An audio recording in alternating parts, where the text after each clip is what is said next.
Mesdames, Messieurs les membres du gouvernement, Mesdames, Messieurs, distingués invités, distingués séminaristes, Mesdames, Messieurs les délégués du gouvernement auprès des provinces, Mesdames, Messieurs les présidents des conseils provinciaux, Mesdames, Messieurs les maires, Monsieur le Président, je voudrais avant tout remercier le ministre en charge de l'administration du territoire, le comité d'organisation et bien évidemment le maréchal Mohamed Idriss Déby Itno d'avoir initié ce séminaire, mais surtout de tenir cette promesse de notre Constitution, qui est d'aller vers davantage de décentralisation, d'aller vers les populations, au plus près d'elles, comprendre leurs problèmes et essayer de les résoudre, et autant que faire se peut, en utilisant leurs propres compétences et leurs propres connaissances de leurs propres difficultés et problèmes. Nous ne pouvons pas, au niveau central, avec des solutions standardisées, résoudre tous les problèmes qu'il y a dans chacune de nos provinces. Et chaque province, elle est diverse, avec ses propres problèmes, ses propres difficultés, son propre environnement. Pour ce qui est du ministère des Finances, nous avons essayé d'anticiper un peu. Dès que les discussions ont eu lieu au niveau du forum, du dialogue national, nous avons anticipé et pris les dispositions pour déjà sur le plan informatique et digital être prêt. Nous avons le SICFIP qui est un outil qui est capable de gérer l'ensemble des travaux de comptabilité, la gestion, les marchés, tout ce qu'il faut pour une bonne gestion moderne de l'État et de manière décentralisée. Donc ça nous a beaucoup aidé. Et un peu partout, c'est la digitalisation et les télécommunications qui sont un accélérateur de la décentralisation. La décentralisation, ce n'est pas que vers les provinces. Monsieur le Président, vous savez, même au niveau central, entre les ministères, il y a des difficultés de partager les compétences.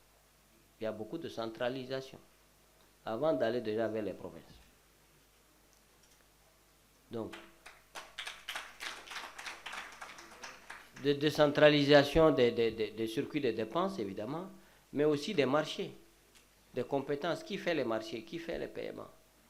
On doit aller vers là. L'essentiel des difficultés vient de là. Déjà au niveau central, je pense que nous devons tous prendre le pli et savoir que c'est vers là que nous devons aller.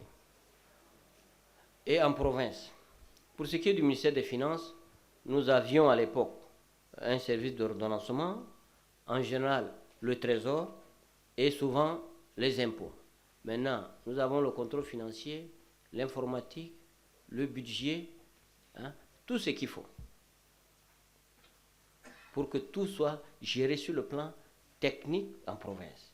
Mais sauf qu'en province, le code de marché n'existe pas là-bas. Il faut un code de marché pour les provinces. Il faut une fonction publique pour les provinces. Qu'on puisse lancer des marchés dans les provinces sans qu'il y ait des interférences de N'Djamena. Et ensuite, quelles sont les compétences des provinces et des communes par rapport à N'Djamena. Parce que si ce séminaire doit quand même éclairer tout le monde, pour que tout le monde comprenne, et que nos agents qu'on envoie, ils savent à qui ils doivent rendre compte et de qui ils dépendent.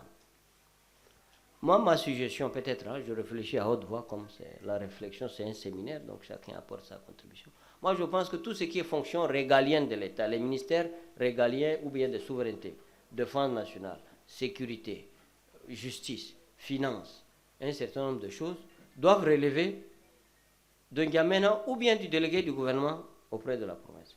Mais tout ce qui est santé, tout ce qui est social, tout ce qui est culture, tout ce qui est tourisme, doit relever du président du conseil provincial. Donc on sait que chacun a ses tâches. Évidemment qu'ils doivent collaborer. Pour faire une activité même sociale, le président du conseil a besoin du gouverneur et de la police. Donc, quand c'est bien écrit comme ça, on va retranscrire cela dans le budget général. Et à travers le SICFIP, on sait le gouverneur a compétence sur quoi? Le président du conseil a compétence sur quoi?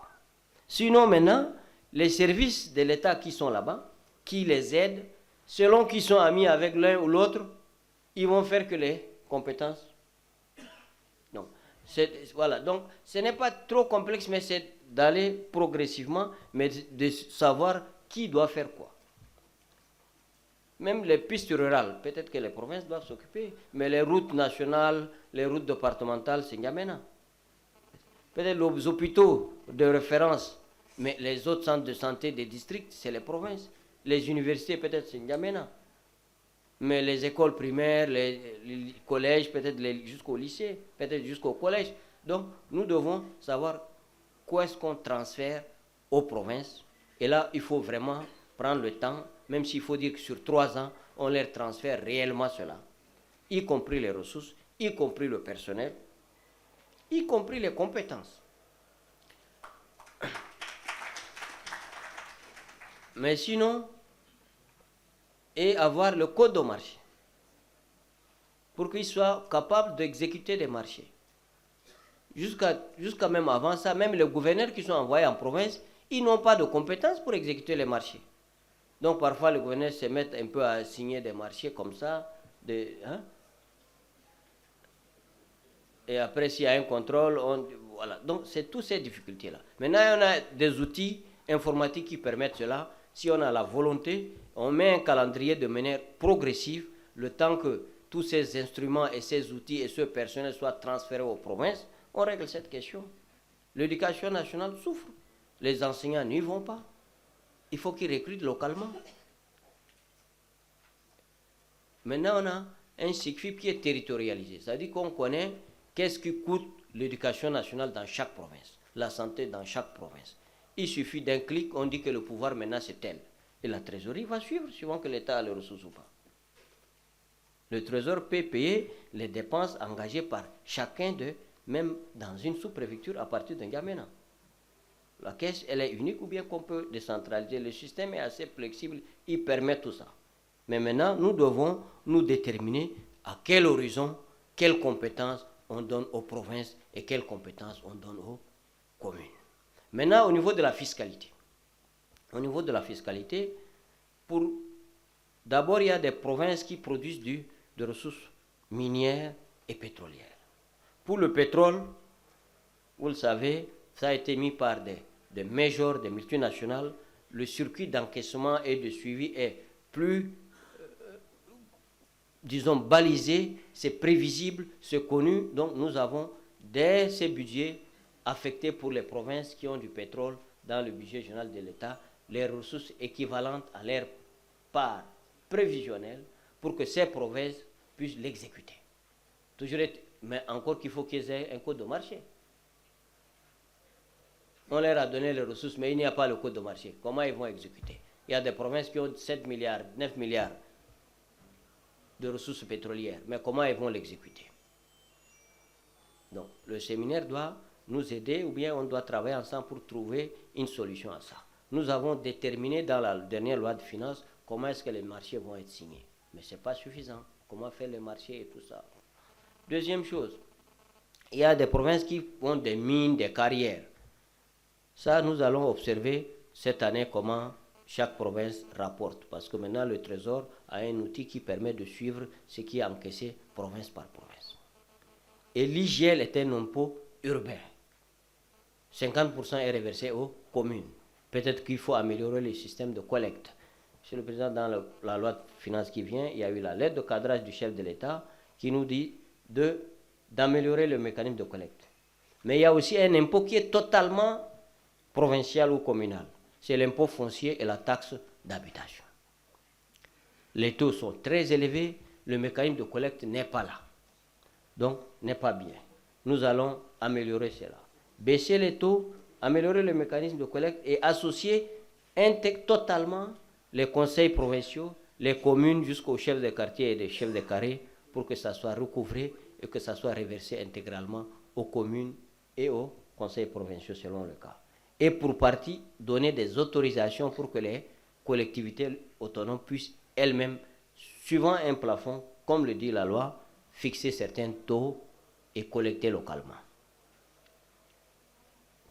Pour la fiscalité, les ressources fiscales. Donc on va progressivement améliorées, mais sur les ressources propres de l'État, suivant le calendrier et les compétences qui auront été progressivement données, et tel qu'a dit par le chef de l'État ce matin, de manière concomitante, nous pourrons réaffecter ces ressources aux provinces. Donc je pense que c'est une grosse opportunité que nous avons d'aider davantage les collectivités. Nous avons 125 communes. Sur les 125 communes, il y a 18 qui ont de cadastre. Les autres, il n'y a pas de cadastre. Chacun construit un peu comment il veut et tout ça. Donc, et là, le ministère de l'Urbanisme, je pense qu'ils ont un projet, c'est dans le PND, c'est de cadastrer l'ensemble de nos 125 communes. Ça permettra de fixer les limites, d'organiser les communes et les provinces et de générer aussi des ressources, mais aussi de générer du patrimoine et de la richesse pour les populations de manière, voilà, disons, elles peuvent passer en héritage, voilà, elles ont un patrimoine avec un titre foncier, ce qui n'est pas possible aujourd'hui au Tchad, en dehors de cas peut-être dans une dizaine de villes ou 18 villes au maximum. Les autres villes, c'est des communes un peu où le cadastre n'existe pas. Donc il y a assez de réformes.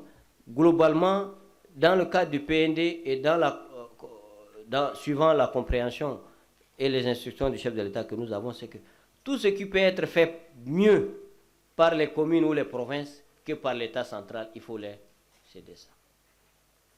Et tout ce qui peut être mieux fait par le privé que par l'État, il faut laisser le privé le faire. Ici, je viens sur les activités comme l'école. Il faut faire une ouverture au privé. Hein? Il y a des privés qui, sur N'Djamena, 95% des enfants à peu près vont dans des écoles privées. Pour la santé aussi, il y a le privé. Mais au-delà de ça, la question de l'électricité et de l'eau. Déjà pour l'électricité, ville par ville, il y a une réflexion suivant le nombre d'habitants. L'État va progressivement passer au privé et je pense que vous gérez certaines villes, vous savez, là où il y a le privé, dans 4 ou 5, ou une dizaine de villes qu'on a en province, il y a moins de coupures qu'en N'Djamena aussi. Donc, grosso modo, voilà la conception, la vision que nous avons. Nous sommes totalement engagés à apporter toute l'assistance, tout le soutien pour que la décentralisation soit une réussite totale. C'est un processus, ça va prendre un peu de temps, mais si tout le monde, le ministre l'a dit, c'est un exercice, c'est une plante très fragile. Si nous tous nous mettons un peu du nôtre et acceptons de céder, parce que les ressources du cadre vont croître.